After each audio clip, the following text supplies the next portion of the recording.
Roll Tide, everyone, and welcome to this edition of Crimson Drive, presented to you by Coca-Cola.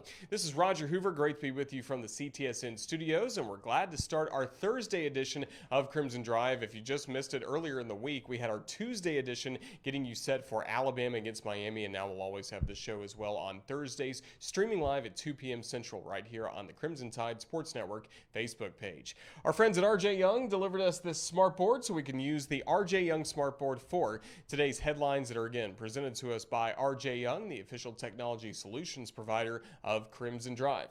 First of all, let's take a look at what is coming up on the show. First things first, we will let you hear from head coach of the Crimson Tide, Nick Saban, with Coach's Checklist, his big three thoughts from last night's press conference that he had. Also, we'll get a detailed scouting report on the Miami Hurricanes from their play-by-play broadcaster on the radio, Joe Zagacki. So we'll hear from him coming up, followed by Nick Kelly of the Tuscaloosa News, as he is covering Alabama as the day-to-day beat writer for the newspaper. And also, he did a feature on the 1993 Sugar Bowl between Alabama and Miami. So a good time to catch up with Nick Kelly as part of a new series we're going to have on Thursdays on Crimson Drive this year called Writer's Road, talking with a beat writer that is covering Alabama on a day-to-day basis. Last but not least, we're getting ready for tonight's episode of Hey Coach and the Nick Saban Show, coming up at 6:30 p.m. from Baumhauer's Victory Grill in Tuscaloosa, and the voice of the Crimson Tide, Eli Gold, will be along to preview everything coming up tonight, as tonight is the first edition where Coach Saban will actually be in person at the restaurant. Taking a look at some other headlines, starting with the Crimson Tide football team. The season starts on Saturday coming up against the Miami Hurricanes, and we keep talking about that 93 Sugar Bowl so much. Hard to believe Alabama and Miami haven't played each other since that memorable night in New Orleans. Alabama has done well in the series, 14-3 edge over the Hurricanes. And then these last two stats really are impressive. The Crimson Tide have never lost a season opener under the watchful eye of head coach Nick Saban. And also, if you look in the Saban era in Atlanta, whether it was the Georgia Dome or Mercedes-Benz Stadium, Alabama 15-1 playing there, and that includes 14 straight wins, because if you remember, Alabama lost in the SEC championship game in 2008, but since then, wins every time Alabama has made the trip to Georgia, to Atlanta for those games. So certainly hope that continues for the Alabama Crimson Tide. Some other headlines, of course, we're inching closer to basketball season, and for men's and women's basketball, we learned the non-conference schedules. Specifically for the men's basketball team, we know the season will start November 9th against Louisiana Tech, and what a loaded schedule Nate Oates and the staff has put together. Alabama will be facing three of last year's Final Four teams, Baylor, Gonzaga, and Houston. It is going to be a gauntlet of a schedule to get the Crimson Tide ready for SEC play. And also do want to note, coming up on December 21st, Alabama will be in Birmingham at the newly renovated Legacy Arena to take on Colorado State in a game that has been dubbed the C.M. Newton Classic. So we can't wait for that trip to Birmingham for the Crimson Tide. Some other basketball news and just overall athletics news. Women's basketball, I mentioned yesterday as well. They announced their non-conference schedules. That's available to look at on RolledTide.com. Also, Roman Tubner has been named an assistant coach for the Crimson Tide. He takes a spot left occupied by Tiffany Coppage. So Christy Curry rounding out her staff with Roman Tubner. Cross country already preseason number 7 as we get ready for the start of cross country season. And then the last two sports, soccer and volleyball, both in action this weekend at the Capstone. So we will see soccer tonight taking on Samford at 7 p.m. That match streaming live on SEC Network Plus. And then the volleyball team hosting the Crimson Tide Invitational inside historic Foster Auditorium. Matches coming up on Thursday, Friday, and Saturday, and you can watch all of those as well on SEC Network Plus. So, a lot going on around Alabama athletics, and that includes on this show today, Crimson Drive, presented to you by Coca-Cola. Coming up first, we'll hear from the head coach of the Crimson Tide, Nick Saban, as we listen to Coach's Checklist.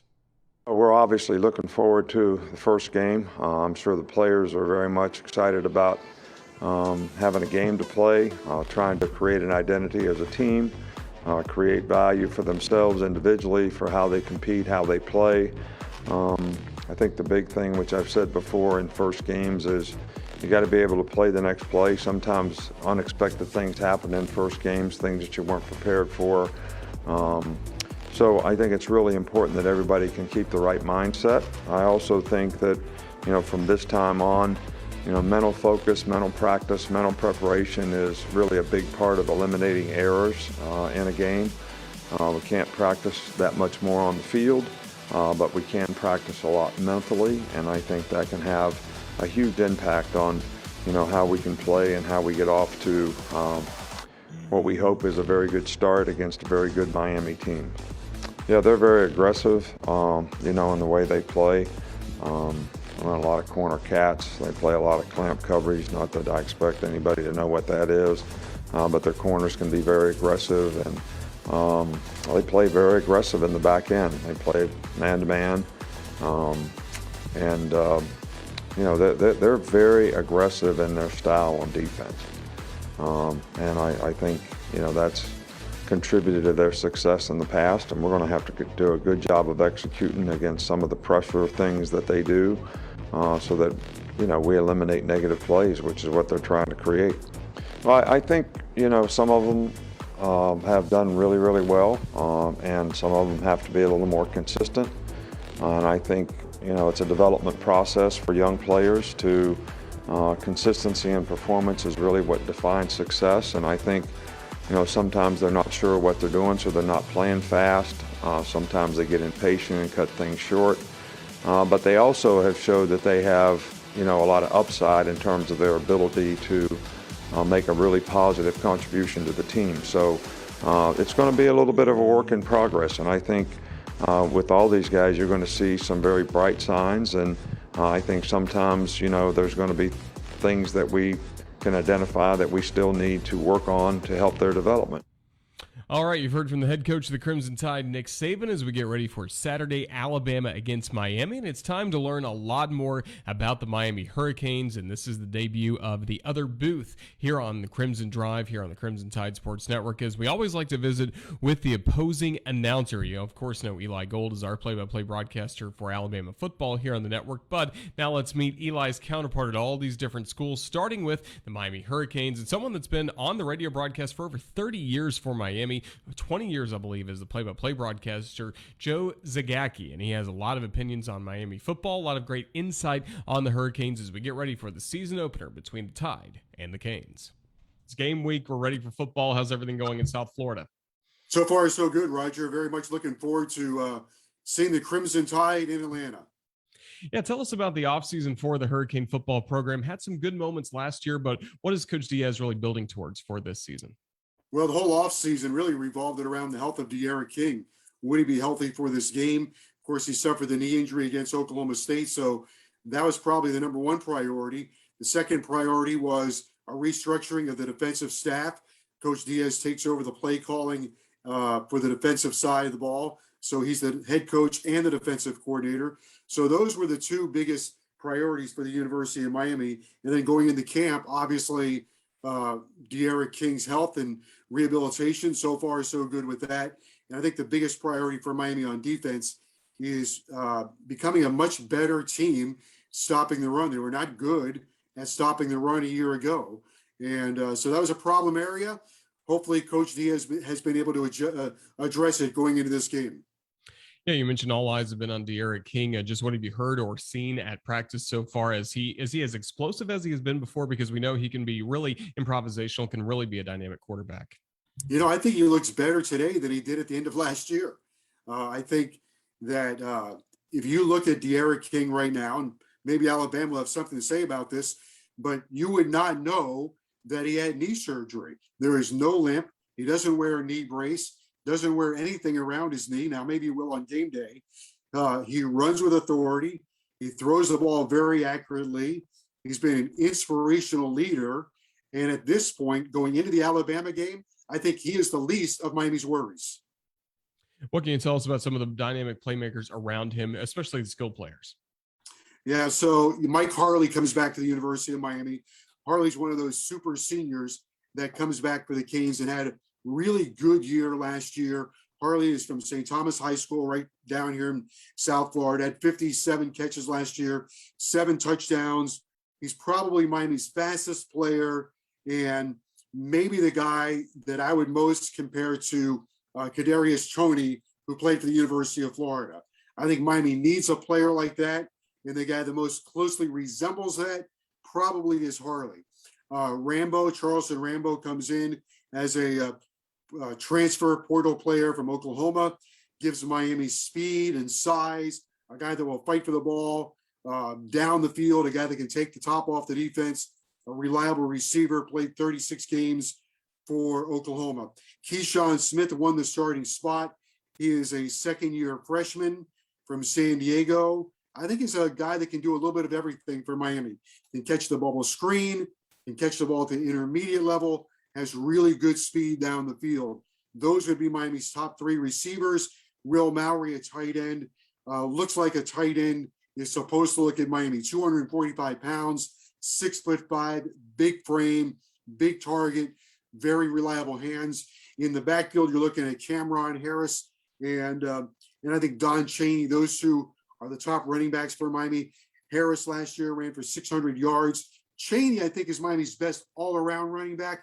He's a second-year freshman, local player for Miami coming out of high school, was the number one running back in Miami-Dade County. So Alabama would be familiar with that because they seem to always get the number one wide receiver in Dade County. So Chaney, the number one running back in Dade County, can run it, can catch it.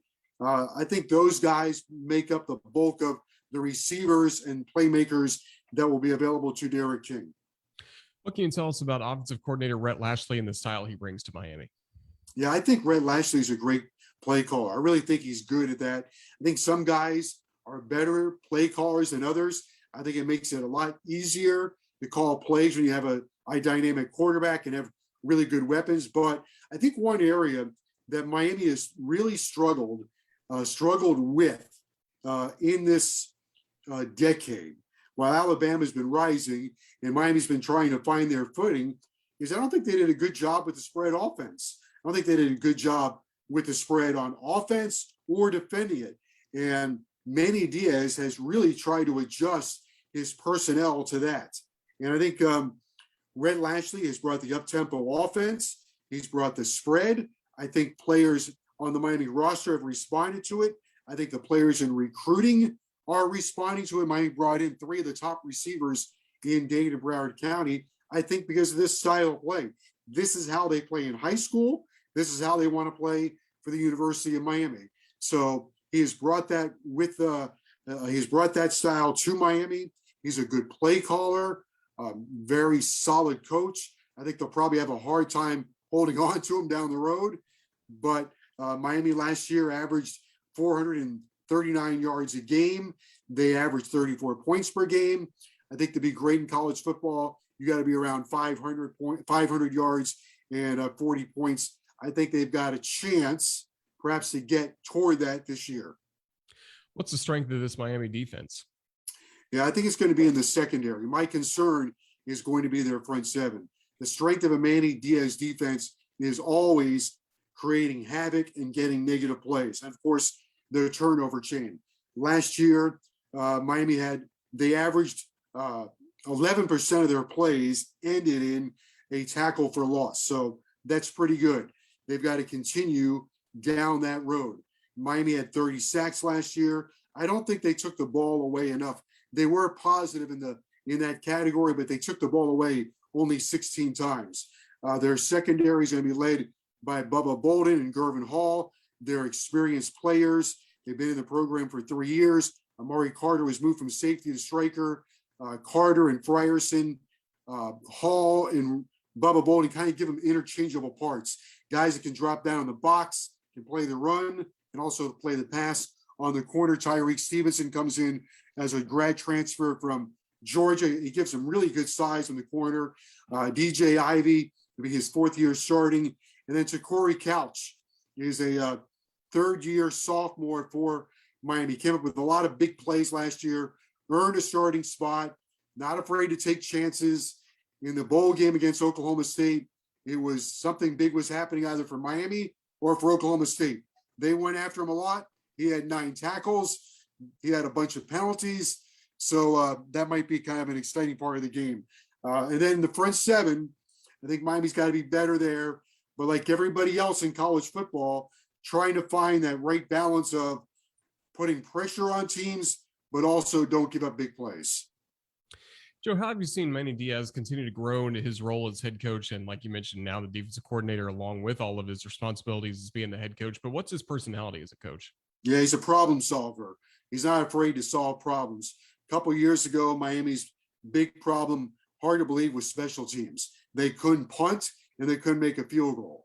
So last year, they had an All-American field goal kicker in Borregalis and pretty much an All-American punter in Lou Headley. Solved that problem. Now, Borregalis has moved on, but his brother is here. And Andres Borregalis, I would expect, will be a very reliable field goal kicker. Last year, Miami's defense not up to standards, remakes the staff, names himself as defensive coordinator, brought in a new secondary coach, new defensive backs coach, new defensive lines coach. I think that's kind of a collaborative effort on defense, but trying to solve that problem of being not being as good as Miami should be on the ground. So he takes over that responsibility. A couple of years ago, Miami's offense was miserable. Now, you would say, how can that be in South Florida? So he moves on from his offensive coordinator, brings in Rhett Lashley, spread the field. They get some immediate results in that. So I think his personality is problem solver. Any newcomers we should look out for? Any freshmen you have your eye on? Yeah, I think, Roger, Miami has a five-star player, defensive tackle named Leonard Taylor. I don't know if this game is going to be too big for Leonard or not, but down the road, I think Leonard Taylor will have an impact on Miami. 6'5", 300-pound, five-star freshman defensive tackle from Dade County, a guy that Alabama did not get. James Williams, safety, is on the depth chart.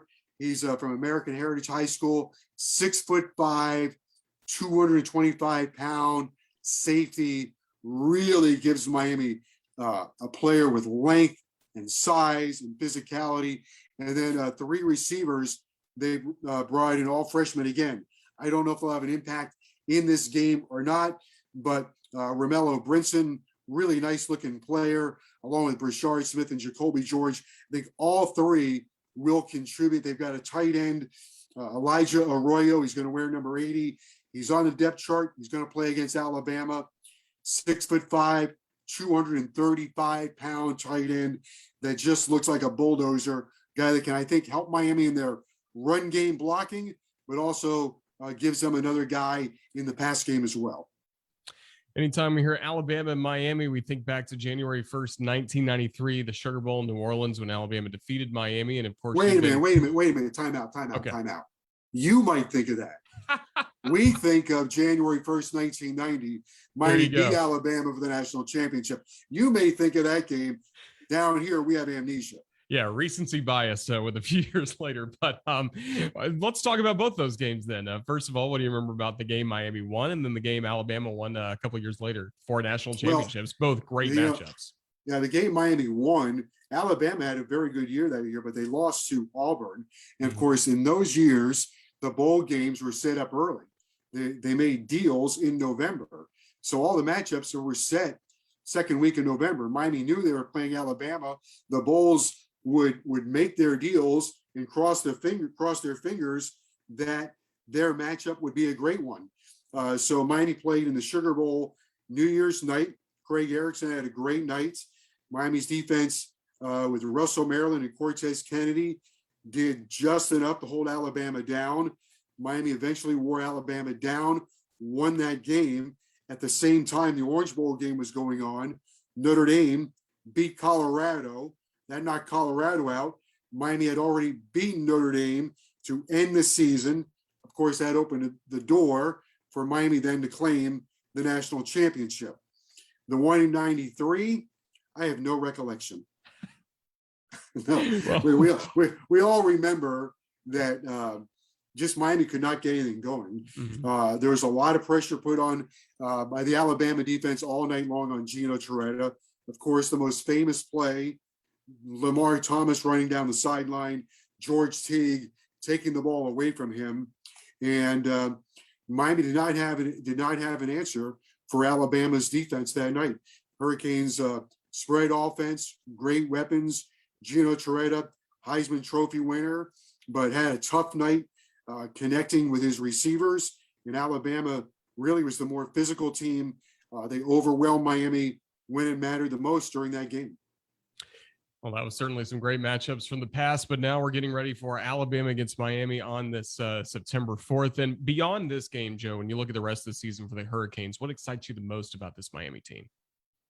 Well, if they can get out of this Alabama game with their morale in order, I think one of the biggest enemies when you play Alabama is morale. What do they do to your team after you play them? So morale is going to be number one. But after that, what I like about it, it kind of goes hand in hand, should be their leadership. One of the biggest problems for Miami through the years, and one of the reasons why they've not been able to duplicate what has happened to Miami in the past, is too many guys leave early. They come in, they're here for 1 year, 2 years, 3 years, and they're gone. Now, Miami has an older team. And in the past, all these young players come in, they don't have anybody teaching them. Everybody says, we got to do it the Miami way. And I would say, well, what way is that? How would they know? All the leaders are gone. They leave early. When Miami had the great players, Ed Reed was mentoring Sean Taylor.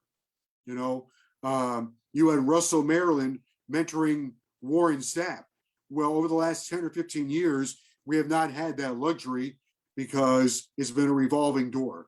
Now we have older players here. Guys have some roots in the program. I'm excited to see how that plays out. So we're looking forward to Saturday, Alabama against Miami in Atlanta. Just thank you for joining us on the Crimson Tide Sports Network. Safe travels. Looking forward to a great game. Thanks again. All right, Roger. Thank you. Appreciate it.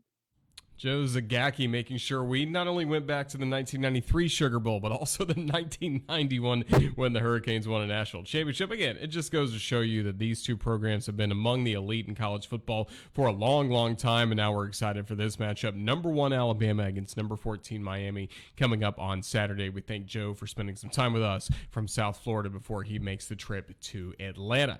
Somebody else that's going to Atlanta to cover this game is Nick Kelly of the Tuscaloosa News, and again, this is something we'll have for you on Thursdays here on the Crimson Tide Sports Network. We'll be having what we call Writers Row, catching up with the beat writers that cover Alabama on a daily basis. And Nick is only in his first year covering the Crimson Tide, but already has done some great coverage in the paper for the Tuscaloosa News. So we figured it was a good time for week 1 to visit for the first time with Nick Kelly.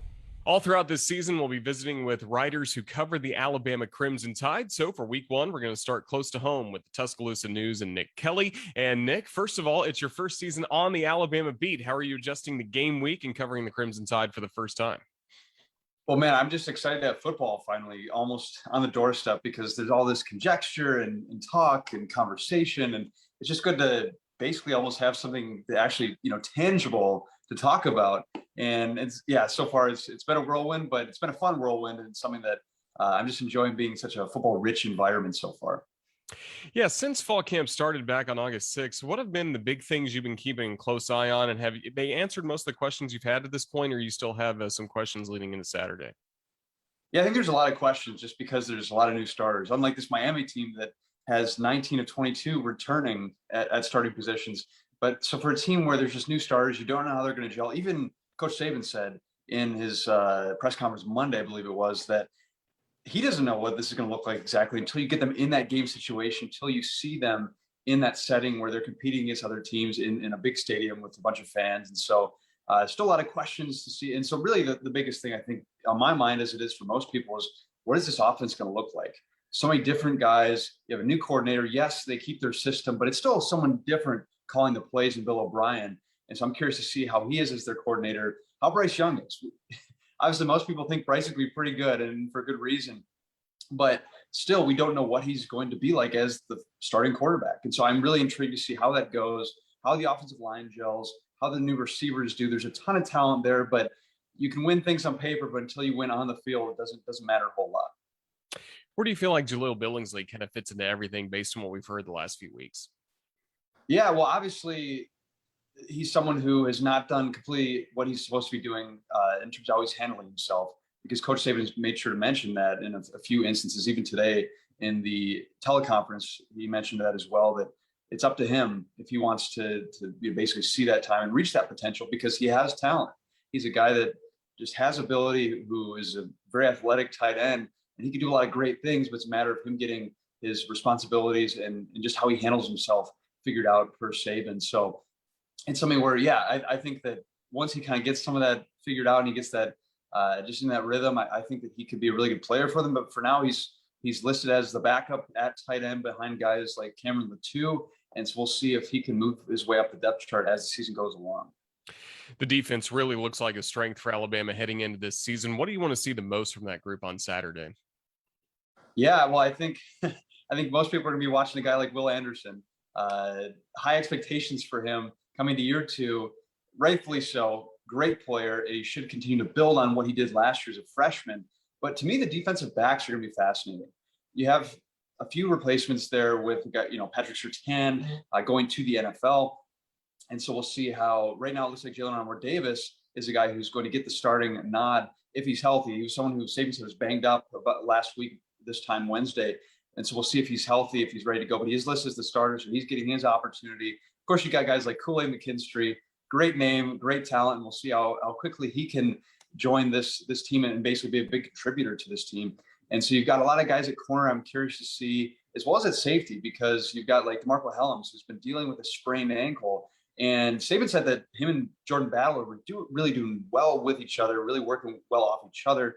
But once he banged up that ankle, it sounds like he's questionable for this game and still dealing with that a little bit. So we'll see how that shakes out. And so that secondary is something I'm really keeping an eye on against Miami.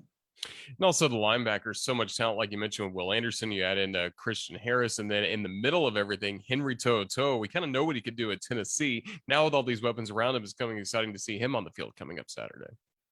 Yeah, it's definitely a different group around them, and that's something where when you have a lot of talent around you, you don't have to be the hero quite as much. But he still is going to be a leader, it seems like, for this team. He's going to be the Mike linebacker, and that naturally is a position, as Saban has said, is the quarterback of the defense. And so having a guy like that who's smart, knows what he's doing as a leader is going to be very vital. Because also not only for him in that spot, but a guy like Christian Harris, for him to continue to be the will linebacker can really allow him to succeed so that Christian can play the best at his abilities. And so that pairing there will be interesting to see how they work off each other. But there are some things that, Henry To'oTo'o, he's not perfect. He's got some things to work on, and we'll see how some of that goes. Especially as it goes in pass coverage. He's a great athlete, but we'll just see how he progresses. But again, he doesn't have to do maybe the heavy lifting he might have had to do at Tennessee because he's got so much talent around him. I mean, that linebacking core, probably the best in the country.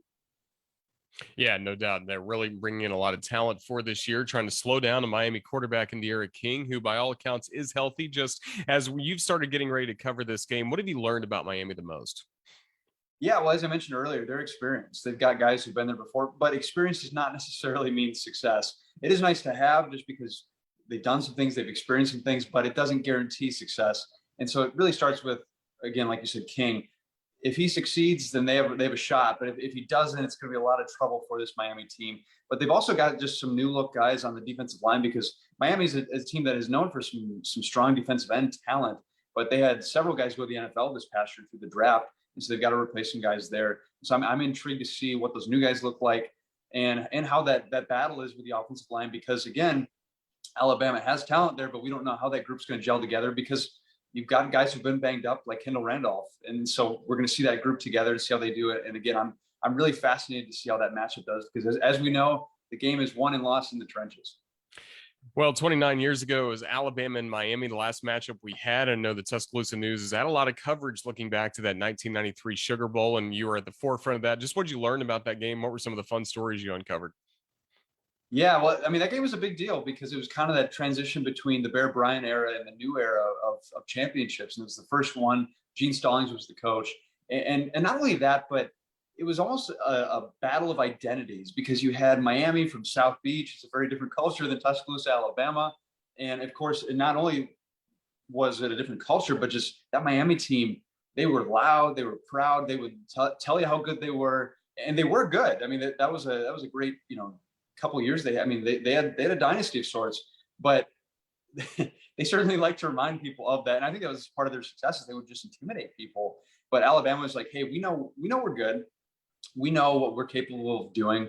You can talk all you want. As I think it was Antonio Langham said to me, the big bad wolf can huff and puff as much as he wants, but can he actually blow the house down?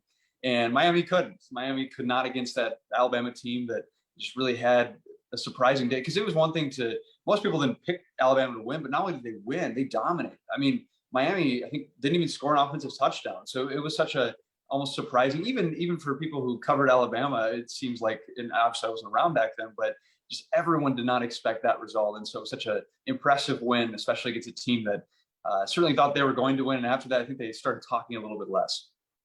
Well, you mentioned someone that did cover that game. It was on your roster with the Tuscaloosa News and Cecil Hurt. And for you as a young journalist getting to work along somebody like Cecil, of course, we love him here in Alabama. He's been here covering the Crimson Tide and doing so well for so long. What's it been like to get to know him and pick his brain about Alabama football right now and history? Yeah, I mean, it is such a privilege to work with a guy like that who, knows so much in terms of, he just has such institutional knowledge about this beat, about this city, about Alabama. But also, he's such a good person too to encourage me and just support. And so, like you said, invaluable resource. And I just consider myself very lucky to work with a guy like Cecil Hurt. Well, leading up to the game on Saturday, what can readers expect in the Tuscaloosa News? And what kind of coverage will you have Saturday and Sunday in the paper? Yeah, I got a story coming out on a certain running back pretty soon here. Looking at a little bit of a journey there that maybe some people might recognize. It'll be out here soon. But yeah, a lot of preview coverage, looking at the matchup. And of course, afterward, we'll have several columns, stories, just evaluations, grades, different things like that. Now that, again, we finally have that game action, we finally have some tangible things to look at. So going to be a lot of coverage, and I got to look back through what exactly is coming myself. But I've taken it as the players love to say, day by day right now. So, but yeah, a lot of stuff is coming. And so go check that out on Tuscaloosanews.com. Yeah, Alabama football has the process. You have the journalism process as well, gearing up to cover this team. Well, Nick, we certainly have enjoyed reading your work so far in the Tuscaloosa News. Just keep up the great work, and thank you for joining us here on the network. Oh, thanks for saying that, and thanks a million for having me. Kind of mentioned near the end of that interview with Nick Kelly, of course, of the Tuscaloosa News, that Cecil Hurt for many years has been longtime columnist for the T-News and really is one of the authority figures on Alabama football and Crimson Tide athletics in general in the media. And tonight he'll actually be at Hey Coach and the Nick Saban Show coming up at Baumhower's Victory Grill. And as we wrap up this first edition, on this Thursday edition of Crimson Drive during the season, this will be the last segment we have each and every Thursday. It's a Hey Coach preview with the host of the show, Eli Gold, as he's getting ready for tonight's edition of Hey Coach and the Nick Saban Show again at Baumhower's Victory Grill coming up at 6:30 p.m. So here's our conversation with Eli as we get ready for not only Alabama football, but Hey Coach. Well, it's Thursday, and that means it's time for Hey Coach and the Nick Saban Show, as we're joined by Eli Gold. And Eli, I know you enjoyed the last couple weeks, but tonight, Coach Saban in person, it really does feel like the season opener. Roll Tide. Roll Tide, it does, Roger. It's always great to have the coach with us. I'll tell you, I'm sitting down here for a few minutes and putting my feet up just to get out of the office. It's been, you know what it's like, the first week of the season, getting all different elements of our broadcast put together and so on. But yes, I'll be heading to Tuscaloosa here in a few and joining the coach tonight, and Christy Curry, the women's basketball coach. She'll be on for the first half hour, but there's a ton to talk about with both of them. Christy has a new assistant coach, and of course, Nick Saban's season is beginning in just a couple of days. Well, we're certainly excited for it. And I did mention that we have had a couple of Hey Coach shows already this year. And I think you had a great interview with the director of athletics, Greg Byrne, in last week's show. We got to hear a lot about Greg and Alabama athletics, but it feels like we got to know him a lot better. Is that what you felt doing the interview? Yeah, that was my approach. No, we were going to do an hour. It was an hour, and it's totally unscripted. I had no idea where the conversation was going to go, and as any good interviewer, and I don't pat myself on the back, but you've done tons of interviews. A good interviewer will ask the next question, oftentimes based on the answer from the previous question. And he would answer something, and that would, jog my memory, and I would do something else. So yeah, we talked about a lot of different things, including Greg and his career. But it was it was like two guys sitting around at the bar shooting the breeze, and that's what I wanted to do, because let's be honest here, when you've done a lot of interviews with the athletic director, there's pressure that comes with that. He's a great guy, but you're talking to the boss, and you want to make sure you don't screw up. So I just said, look, just kick back, have a nice two-guy conversation, and see where it goes. And I'm glad you enjoyed it. I appreciate you saying that, because he was very loose, and it was a great broadcast. Well, you mentioned Coach Curry, the women's basketball coach, will be with you for the first half hour starting at 6:30, and then Coach Saban at 7. Who's the media guest for this week? Cecil Hurt is going to be with us. That's become a tradition. Cecil's always with us on the first show of the year, the sports editor, columnist from the Tuscaloosa News. So, and he's got a wonderful insight, not to mention a very, very dry sense of humor as well. But he is one of those who has a really good relationship with Coach Saban. And it's just been something we've done every year to have Cecil on week number 1. So that's what we'll do. And, looking forward to it. There's no lack of subject matter to attack. That's for sure. Yeah, as you continue getting ready for Alabama and Miami, just what stands out about this football team? Any unanswered questions you have in your mind getting ready for not just, hey, coach, but the game in general on Saturday? Yeah, I'm going to be curious to see how the offensive line does, whether they give, Bryce time to work, whether they make the holes that Brian Robinson needs, and so on. It's a very talented team, Roger. Very, very talented team. But you have to have time to work. And that's going to be something we'll look out for. I'm also looking forward to seeing if my estimation about the defense is as good as I think. I mean, I look at that and I go over the depth chart and I'm going through everything and I say, my goodness gracious, this is a staggeringly good defense. And I'd like to see how they do against, De'Ara King, who obviously is not only a great passer, but an outstanding runner. And he's got, most everybody back on both offense and defense. So it's going to be a challenge. But, I'm looking forward to seeing our offensive line as a cohesive unit, because as you know, there were injuries in the fall camp. So there was a good bit of movement here and there. So I'm looking forward to that. Should be a lot of fun, but game 1 is always a nail biter. It really is. Certainly is. And throughout all the years you've been calling Crimson Tide football, what do you love the most about the first game? Is there specific moments, whether it's the national anthem, the band playing, or the kickoff? What gets you the most every year? Walking into the stadium knowing that it's game day. It's been, I don't know what you feel, but when we wrapped up in Miami last year, there was that realization that you would come to the end of the line for that year. It was a good end of the line. Don't get me wrong. Alabama won the national title, but you also knew that, short of the spring A-Day game, you weren't going to be in a stadium for real until September. So now finally September is here. So that's my thing. It was the realities of what we were doing set in earlier this week as I, was doing all the work and getting the bios together and getting everything off to the guy who prints my spotting charts and this, that, and the other. Saturday morning, it's going to be, you wake up and you say, all right, it's game day. Let's get to it. And, even though this is my 33rd year behind the mic, it never gets old. It never gets old. Well, we're excited. We're excited for a Saturday. Of course, our airtime is going to be 11:30 across the network. And tonight, Hey Coach and the Nick Saban Show starting at 6:30. Eli, just thank you for joining us on Crimson Drive to preview what's coming up. Is finally here. Alabama against Miami. Just a big roll tide to you. And thank you for the time you spent with us. My pleasure. We'll talk to you on the radio side tonight at 6:30.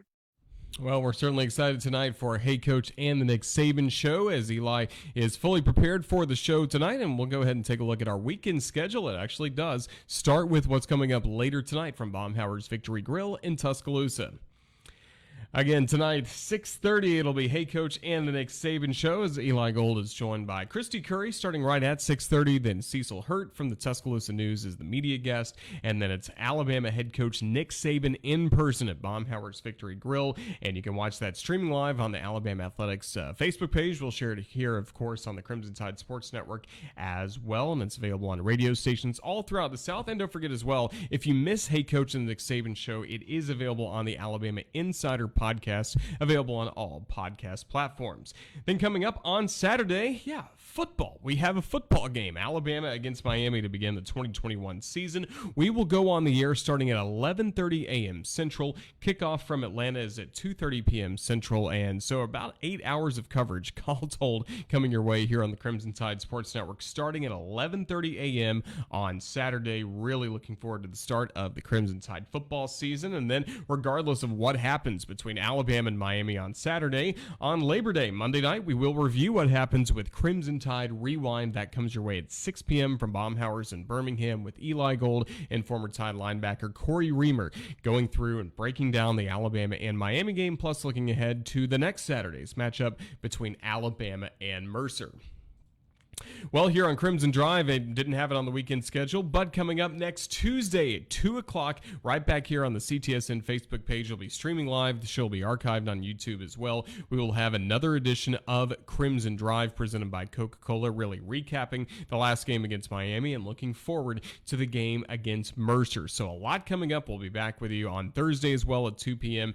This is the home for so much Alabama football content. The Crimson Tide Sports Network Facebook page. Make sure you like us on here and subscribe for the notifications to make sure you know every time we go live with one of our shows here on the network. And also follow us on Twitter. We'll just have so much coverage coming your way for the Alabama football season that is starting on Saturday against the Miami Hurricanes. I'd like to say a big thank you to the guests we've had today from the Miami Hurricanes. Big thank you to Joe Zagacki, their radio play-by-play broadcaster, for joining us, as well as Nick Kelly of the Tuscaloosa News for Writers Row, and then our Hey Coach preview with Eli Gold. Thanks as well to Ethan Carabin, our producer, for putting this show together, and thanks to all of you for watching. It's finally here. Alabama football starts in 2021 as the Crimson Tide look to defend their national championship from 2020, but a new season starts on Saturday, and we're glad to have it with you here on the Crimson Tide Sports Network. So long, everyone. Roll Tide.